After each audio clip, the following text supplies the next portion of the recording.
My name is Libby, and I'm an artist from Victoria, British Columbia.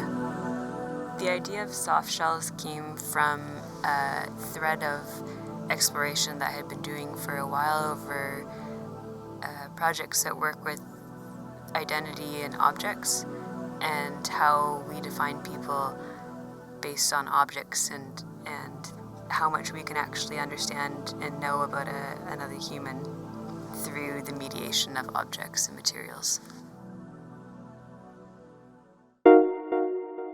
I definitely think that there's a clothing code in our society. I think that we're consistently judging each other on our looks, and clothing is one of the quickest ways to identify another person and what way we can categorize them into a group very quickly.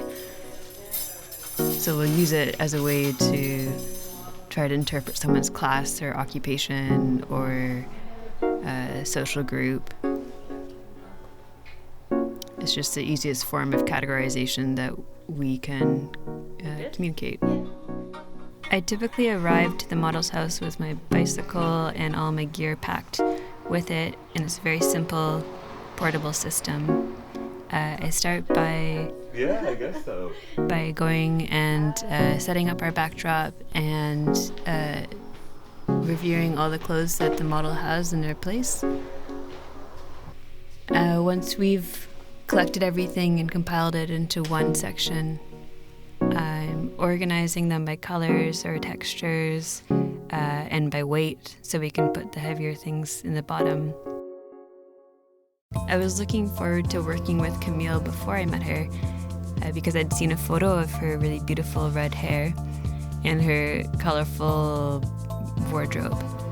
During the process of photographing Camille, it was the first photo shoot that we did where I was surrounded by other people, and I wasn't used to working with other people observing my process, and so this was nerve-wracking for me and a new experience. Je trouvais que ça pouvait être une expérience assez particulière, puis que j'allais pas avoir la possibilité de faire quelque chose comme ça une autre fois dans ma vie. You're okay? You're alive.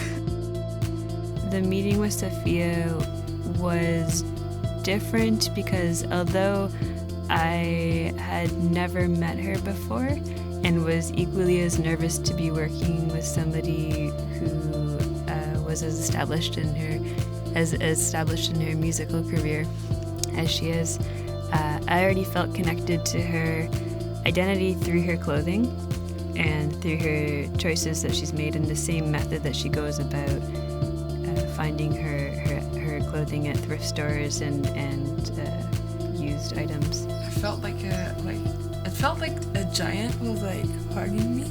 Oh, that's nice. Yeah. But suffocating me at the same time.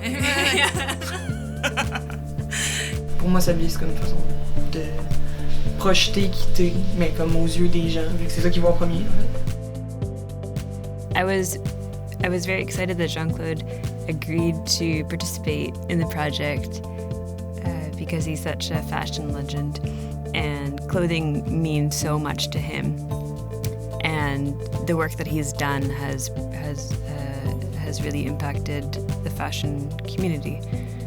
I think that clothing works to both reveal and conceal our identity, and it's a bit paradoxical in that way because we're making independent choices that we feel are unique and individualistic to ourselves, but they're all socially conformed within a greater context.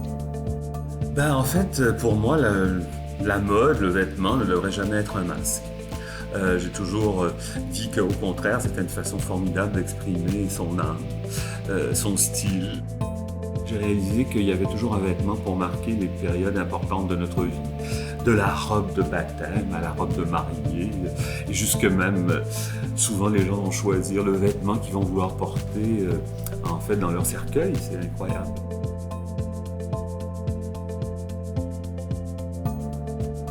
I feel incredibly grateful to have had the opportunity to work in Quebec and to continue the Soft Shells project and to be working with the people that I've been working with here and I hope that I'm able to continue it elsewhere as new chapters around the world.